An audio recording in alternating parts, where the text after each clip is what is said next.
Aproveitar essa deixa aí para ler uma notícia que vem lá dos Estados Unidos, está na coluna da Rosane de Oliveira, agora no fim de tarde saiu essa notícia que em meio ao julgamento de Bolsonaro, o governo Trump faz grave ameaça ao Brasil. Vou ler o que escreveu a Rosane aqui lá na coluna. Em uma daquelas entrevistas clássicas em que a porta-voz da Casa Branca, Caroline Leavitt, tira dúvidas dos repórteres, emergiu uma ameaça para o Brasil em meio ao julgamento do ex-presidente Jair Bolsonaro. Questionada se haveria novas sanções ao Brasil, ela respondeu, abre aspas para a porta-voz, eu não tenho nenhuma ação adicional para antecipar para vocês hoje, mas posso dizer que isso é uma prioridade para a administração e o presidente não tem medo de usar o poder econômico, o poder militar dos Estados Unidos da América para proteger a liberdade de expressão ao redor do mundo. Aí segue a Rosane aqui, pode ter sido apenas uma resposta genérica, mas dados os antecedentes de Trump, que aplicou um tarifaço de 50% nas exportações brasileiras, é preciso ficar atento para os movimentos do presidente dos Estados Unidos. A porta-voz falou em usar poder econômico e o poder militar. No tarifaço, Trump usou o poder econômico e mesmo com as reclamações dos exportadores americanos de que a China passou a comprar mais soja do Brasil, ele não recuou. O que preocupa é a menção ao uso de poder militar. Estaria Trump planejando usar sua força militar para libertar o ex-presidente Jair Bolsonaro? Ou estaria a porta-voz se referindo à Venezuela, mesmo que a pergunta tenha sido sobre o Brasil e o julgamento de Bolsonaro? Questiona aqui a Rosane, fazendo as reflexões em torno dessa notícia. Aí contextualiza com o conflito lá que há entre Estados Unidos e Venezuela. O julgamento de Bolsonaro está ocorrendo de acordo com o que prevê a Constituição. Sua condenação, se confirmada, ocorrerá dentro das balizas do Estado Democrático de Direito, que esteve ameaçado de eliminação por meio de um golpe, diz aqui a Rosane de Oliveira. Doutor Marcelo, algum comentário sobre essa notícia? Sobre esse ponto, até a última vez que eu estive aqui, a gente comentou a respeito, porque foi logo depois do tarifaço do Trump, e foi em relação a... não foi a domiciliar do Bolsonaro, foi o passo imediatamente anterior, que foi a imposição do monitoramento eletrônico, que foi uma consequência, enfim. O que eu penso sobre isso, basicamente, é que, vamos dizer assim, é direito dele, enquanto soberano de um Estado dos Estados Unidos da América, impor sanções pessoais àqueles que ele considera, porque a gente tem que fazer uma distinção. Os Estados Unidos da América é uma coisa, o governo Trump é outra. Hoje ele representa os Estados Unidos, mas não representa a história, não representa o que é os Estados Unidos historicamente. Evidentemente, a gente não pode, vamos dizer assim, odiar os Estados Unidos por hoje impor um tarifaço, sendo que esse tarifaço foi imposto pelo governo Trump. Há pouco tempo atrás estava o governo Biden, que não fez absolutamente nada em relação a isso, a não ser extraditar aqueles que estavam com prisões preventivas decretadas pelo Supremo Tribunal Federal por conta de um entendimento do direito deles, que é um entendimento diverso do nosso, acerca da liberdade de expressão. A gente tem que também ter a compreensão de que nós tivemos vários golpes e tentativas de golpe de Estado no Brasil, então por isso a nossa história institucional é muito distinta. Mas em relação a isso, ele, enquanto governo Trump, eu acho que ele impor sanções pessoais, apesar de eu discordar, eu acho que não há grandes... eu acho que é um juízo de valor que ele faz em relação a uma pretensa mitigação do direito de liberdade de expressão. Agora, ele impor tarifas ao Brasil, eu disse àquela altura que ele, em tese, estaria compreendendo que o Brasil não tem uma independência entre as esferas do executivo, do judiciário, etc. Você pode ter críticas em relação a isso, mas o Lula hoje, tomando essa imposição do tarifaço, essas consequências econômicas ao povo brasileiro, ele não tem como, a partir do direito, né, e a partir dessas ligações, não tem como dizer para o ministro Alexandre de Moraes, ou não tem uma ingerência em relação ao ministro Alexandre de Moraes, nem ao Supremo Tribunal Federal, para dizer cesse esse julgamento imediatamente, ou conceda anistia, ou conceda indulto, ou que faça outro tipo de medida para cessar esse julgamento. Falando em anistia, é possível, depois dessa condenação, os condenados serem anistiados mesmo?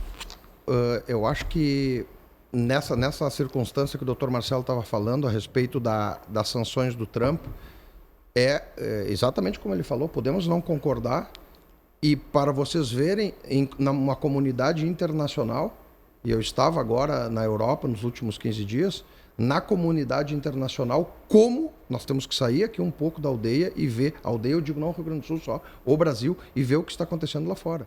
O Brasil está sendo conhecido, sim, por um Estado violador de liberdade de expressões em Portugal, na Espanha, na Itália, onde eu fui encontrando pessoas, está sendo.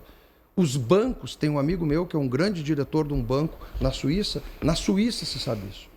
Então, quer dizer, a gente tem que sair um pouco, ampliar o horizonte. A Time esses dias publicou uma capa que vai contra esse... E teve também o Steven Levitsky, agora, recentemente, também ele deu uma entrevista. Deixa eu só completar uma coisa, depois senão vou perder a linha de raciocínio.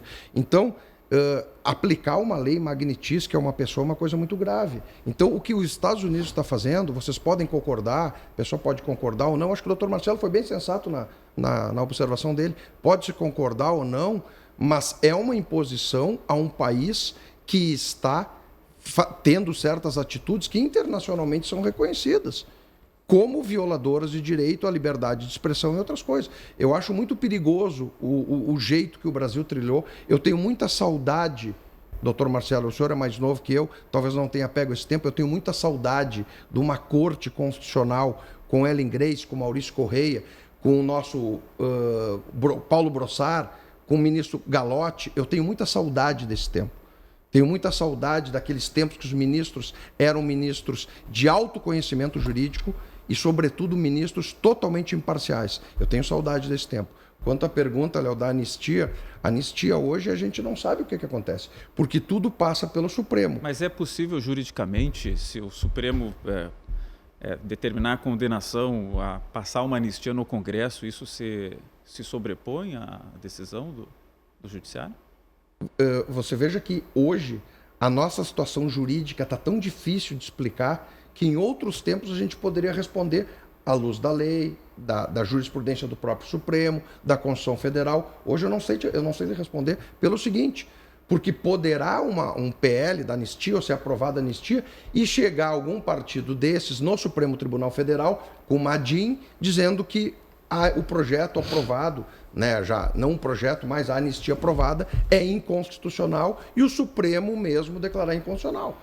Hoje nós vivemos uma anomalia jurídica que o próprio impedimento de um ministro do Supremo Tribunal Federal, veja que ponto nós chegamos.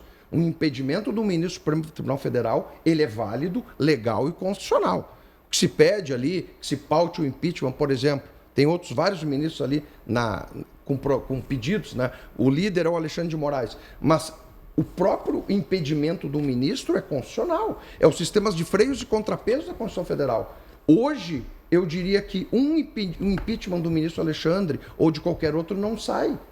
Não sai por quê? Porque seria levado isso ao Supremo e o próprio Supremo não deixaria andar um processo de impedimento. Então, essa tua pergunta da anistia, eu não saberia te responder. Doutor Marcelo, saberia responder? Sim, eu acho assim, doutor Rafael, também a gente também não pode ser extremamente ortodoxo em relação à forma de enxergar as coisas. Eu até acredito que o senhor falou em impeachment de ministro, etc.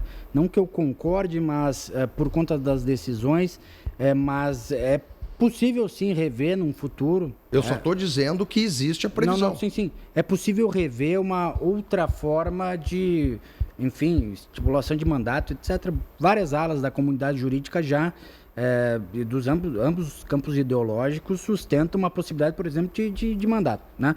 Mas em relação à anistia, eu acho que a jurisprudência do Supremo já vai nos dar a resposta do que vai acontecer. Posso te dizer, eu posso emitir um juízo de valor aqui ou te dizer o que vai acontecer. O Supremo Tribunal Federal tem uma jurisprudência já consolidada e essa jurisprudência, inclusive, afetou o Luiz Inácio Lula da Silva, quando, não sei se você se recorda, na época da Lava Jato, ele quis virar ministro-chefe da Casa Civil e o intuito, supostamente, seria, de acordo com as evidências, seria suspender a ação penal. Na verdade, não. Era sair do âmbito do juiz Sérgio Moro àquela altura e passar a ter a competência do Supremo Tribunal Federal, porque ele entendia àquela altura que eles teriam um juízo jurídico um pouco melhor, né? Naquela altura. Bom, esse desvio de finalidade é um dos argumentos, inclusive, e é um dos fundamentos para se afastar a concessão da graça, não é indulto o nome técnico, mas a graça ao Daniel Silveira, que logo depois de condenado pelo Supremo Tribunal Federal, o Jair Bolsonaro vai lá e concede a graça a ele, que a graça, inclusive, é um instituto que deveria sequer existir, porque é um instituto bem antigo. Mas assim, nesses casos... Medieval. Mas a gente está falando de condenados que vai se confirmar, pelo tudo que está se desenhando aí, de pessoas que tentaram dar um golpe de Estado. Em cima disso, desse crime, é possível depois pleitear ou se confirmar uma anistia via Congresso Nacional? É que justamente, eu estou fazendo essa construção para dizer o que vai acontecer no Poder Judiciário, né? Evidentemente, qualquer partido, seja de esquerda, de direita, acho difícil, mas vai judicializar essa situação da anistia.